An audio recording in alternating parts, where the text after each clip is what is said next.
Fajar Nofis dan Ramadhani. Saya masih Karamawati. Di sini kami akan memenuhi tugas akhir offering dengan tugas di pada laptop dengan tema Deja Vu Milk. Deja Vu Milk.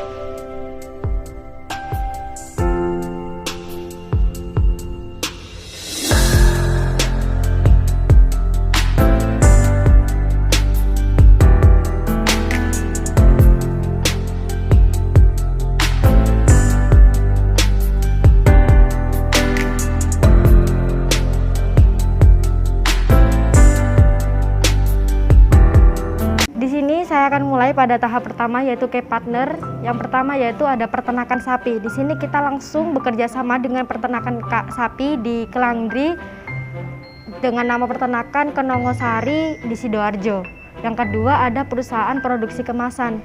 Di sini kita juga bekerja sama dengan pabrik pembuatan botol untuk kemasan Deja Vu Milk. Yang ketiga ada cetak stiker. Cetak stiker sendiri kita melakukan kerjasama untuk mencetak stiker yang akan atau logo yang akan ditempelkan di botolnya. Yang keempat ada perbankan, guna untuk penyedia dana dan layanan transfer. Penyedia dana sendiri kita bekerja sama dengan bank untuk meminjam modal untuk pembukaan outlet. Tetapi kita tidak menggunakan full dengan dana dari bank semua, tapi kita juga menggunakan dengan tabungan kita. Dan layanan transfer sendiri untuk mempermudah pelanggan melakukan pembayaran, tetapi dengan minimal pembelian 10 botol. Di sini saya akan lanjut pada tahap kedua yaitu key activities. Yang pertama memesan susu langsung dari peternakan. Kita langsung bekerja sama dan langsung memesan susu dari peternakan untuk menjaga keasliannya. Yang kedua ada pemesanan custom. Jadi di sini pelanggan bisa memesan sesuai dengan keinginan mereka dan kita menyediakan 5 varian menu yaitu original, matcha, strawberry, coklat, serta banana. Dan di situ akan membuat pelanggan tidak bosan dengan rasa yang seperti itu aja. Yang ketiga ada memberikan harga yang terjangkau. Kita memberikan harga yang terjangkau dengan start mulai 10.000 aja mereka bisa mendapatkan susu yang enak dan sehat. Dan yang keempat yaitu pemesanan melalui online shop seperti Shopee Food, GoFood, dan GrabFood. Dan di sini dengan melakukan pemesanan atau kita melakukan penjualan melalui online akan meningkatkan penjualan juga. Apalagi dengan keadaan seperti pandemi seperti ini, banyak seseorang atau banyak masyarakat yang melakukan sesuatu dengan online. Dan yang kelima yaitu merekrut karyawan yang berkualitas. Di sini berkembangnya sebuah bisnis tergantung dengan karyawannya. Maka dari itu kita melakukan perekrutan karyawan seefisien dan seefektif mungkin. Di sini saya akan lanjut pada tahap ketiga yaitu key resource. Yang pertama membangun image tentang merek susu berkualitas. Di sini kita benar-benar membangun bisnis Deja Vu Milk ini dengan penuh perencanaan, yaitu seperti visi misi, target dan pasar, serta membuat merek semenarik mungkin agar dilirik oleh konsumen. Kita juga menggunakan seperti logo dan video promosi seperti konten marketing yang akan diupload di sosial media Deja Vu Milk.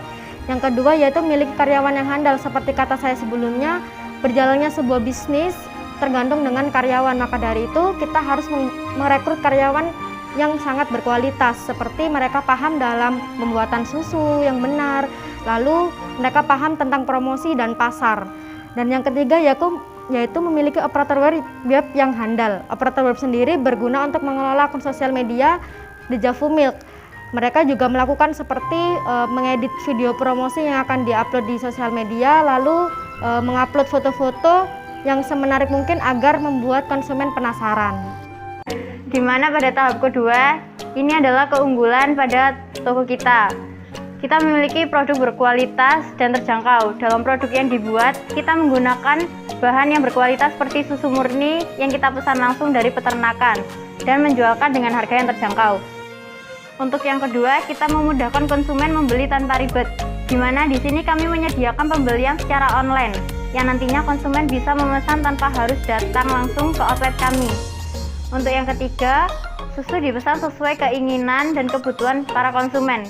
Dan untuk yang keempat, pesanan akan datang tepat waktu. Bukan hanya terkait masalah produk, tapi juga tentang pelayanan, di mana pelanggan merasa puas saat menerima barang dengan kondisi baik.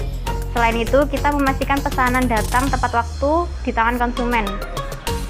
Untuk tahap selanjutnya, bagaimana cara kita untuk membangun hubungan kepada customer atau pelanggan. 1. Kita memberikan sampel gratis saat mengeluarkan varian baru.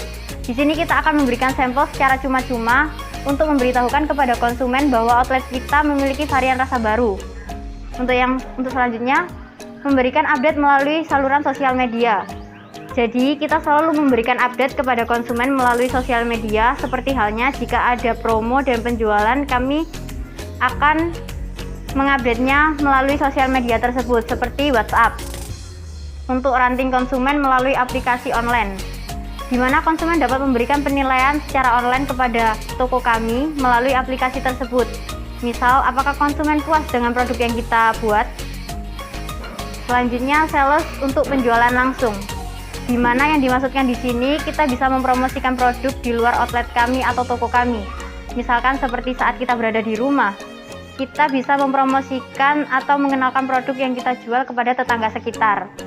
Untuk selanjutnya, menerbitkan kartu pelanggan atau yang biasa disebut kupon, di mana kita akan membuat kartu pelanggan yang akan diberikan pada pembelian pertama dan memiliki keuntungan apabila pembelian telah mencapai target yang telah ditentukan oleh toko kami. Selanjutnya yaitu channel. Jadi kita akan menyediakan akun sosial media untuk Jejak Fumik. Yang pertama ada TikTok. Jadi kita akan menampilkan video produk serta proses pembuatan produk kita. Karena juga aplikasi TikTok itu sekarang menjadi aplikasi yang tren di kalangan masyarakat Indonesia. Kemudian ada juga Instagram.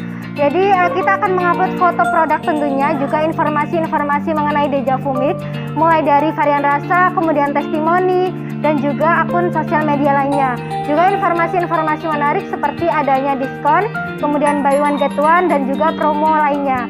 Kemudian yang ketiga yaitu ada WhatsApp, karena WhatsApp ini memudahkan konsumen memesan Jejak Fumik karena sekarang kebanyakan masyarakat itu memiliki aplikasi tersebut.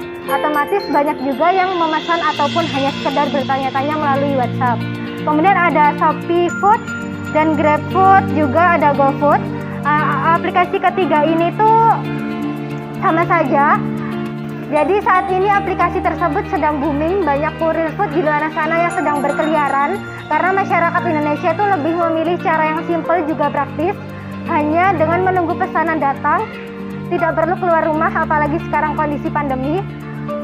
Untuk itu kita akan memakai aplikasi tersebut. Selanjutnya ada Facebook, karena Facebook itu membuat jangkauan konsumen kita akan luas.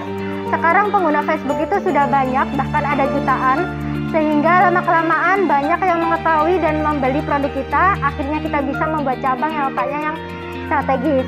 Kemudian ada juga brosur. Jadi Jejak Fumik ini akan membuat brosur dengan desain yang menarik agar membuat calon konsumen kita itu memiliki rasa ingin membeli.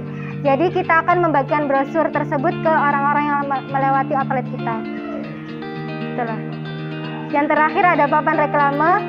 Karena papan reklame ini dapat memberitahu masyarakat di mana di tempat tersebut itu ada yang menjual susu murni berbagai varian rasa.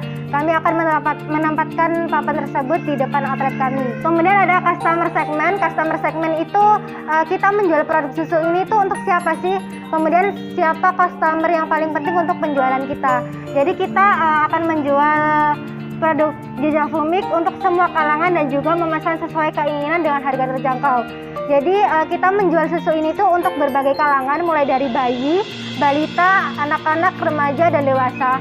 Karena susu ini tuh sangat aman untuk dikonsumsi karena diambil langsung dari peternakan sapi, juga memakai bahan-bahan alami. Untuk usia di bawah 1 tahun tidak dianjurkan untuk membeli yang varian rasa. Biasanya hanya susu murni saja, karena mereka itu di saat umur di bawah 1 tahun itu masih membutuhkan ASI. Jadi jika ingin membeli disarankan hanya susu murni saja. Lanjut pada tahap cost struktur atau struktur pengeluaran. Struktur pengeluaran utama kami sendiri yaitu untuk gaji karyawan. Karena di sini kami menggunakan karyawan yaitu untuk bagian produksi dan juga administrasi. Dan di sini alasan kami menggunakan karyawan yaitu untuk mengurangi tingkat pengangguran di Indonesia. Dan untuk biaya aplikasi pesan antar, misal dalam contoh Shopee Food, memang untuk saat ini di Shopee Food sendiri belum ada biaya aplikasi. Namun tidak memungkinkan bahwa nanti akan ada biaya tambahan atau biaya merchant yang dikeluarkan oleh Shopee Food untuk biaya atribut. Dan yang ketiga, biaya pemasaran. Pemasaran sendiri untuk produk kami yaitu misal contoh brosur. Brosur kami juga mencetak, tentunya hal tersebut juga memerlukan biaya. Dan untuk papan reklame juga, pembuatannya juga kami memerlukan biaya. Dan untuk seperti TikTok, Instagram, Facebook, WhatsApp, di situ kami juga memerlukan biaya karena untuk aplikasi online itu kami memerlukan data atau wifi yang juga yang bahwasanya sendiri mereka juga dikenai biaya. Ya, dan yang keempat, untuk biaya produksi atau bahan baku atau bahan utamanya kami memerlukan biaya juga karena untuk susu murni sendiri dan juga untuk kemasan dan juga untuk bahan penolong seperti buah-buahan atau rasa atau varian rasa alami yang akan kita campurkan ke dalam susu murni tersebut. Di sini kami menggunakan bahan alami ya, misal untuk rasa stroberi kami menggunakan buah stroberi langsung, dan untuk misal rasa pisang kami juga menggunakan buah pisang langsung. Dan lanjut untuk revenue streams atau aliran pendapatan, kami di sini mendapat aliran pendapatan yaitu satu dari harga lebih atas pesanan khusus. Jadi di sini customer bisa membuat custom untuk pesanan mereka. Jadi misal dalam pesan minuman kami yang berukuran 350 ml untuk rasa original tersebut dikenai biaya sebesar 10.000.